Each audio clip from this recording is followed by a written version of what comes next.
Hi there, happy hump day and welcome. It's Wednesday. So today we're talking about silence. When you think about it, we live in a pretty noisy world. There's lots of things out there vying for your attention, and it can be easy to fall into that trap of thinking that to be the person with the most impact, you have to be the loudest, be the person who talks the most.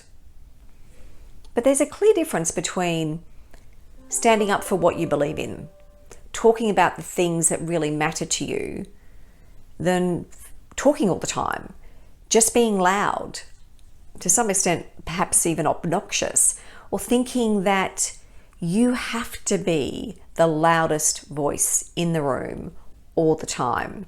To me, I liken it to almost like the difference between generosity and selfishness, because when a person is generous with their ideas, generous with how they share their knowledge and insights, they're making space for other people to do likewise, to also share their ideas and insight. They're not assuming that they hold the license on being right. Yet when a person is selfish, they focus on purely what they know, purely what they need from the conversation. And so when we think about this in the context of silence, part of it is really understanding how you use silence, because it has its strengths and it has its weaknesses. I love the quote from the Chinese philosopher Lao Tzu, who said, "Silence is a great source of strength."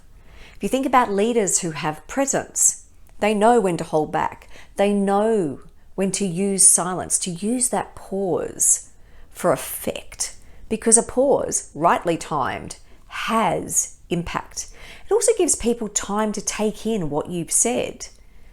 You'll see great speakers, great orators, and that's what they do.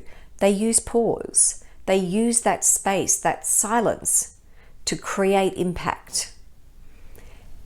That takes courage, because what they're doing as they're holding that pause is they're holding the space with the people that they're talking with.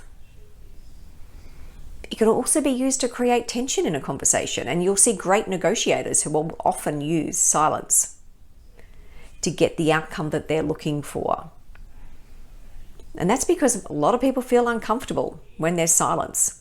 And when they feel uncomfortable, what they do is they rush to fill the gap, to fill that void, perhaps by adding in a comment or a thought that they didn't intend to share. On the flip side though, you can also use silence in a way that has poor outcomes. And perhaps part of that is what's the intent that sits behind it.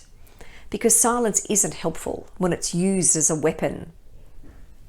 When you're angry, when you decide to shut down the conversation and you don't want to talk to the other person, so you're silent, you're basically just ignoring them. We talk about giving someone the silent treatment. But what that's doing is it's blocking communication. It's blocking the building of the relationship. You can't build a mutually sustainable relationship when you're silent in anger. But when you're using silence so that you're creating space for the other person to be heard, using silence so that you can generate insights and ideas and create impact and have effect, that's different.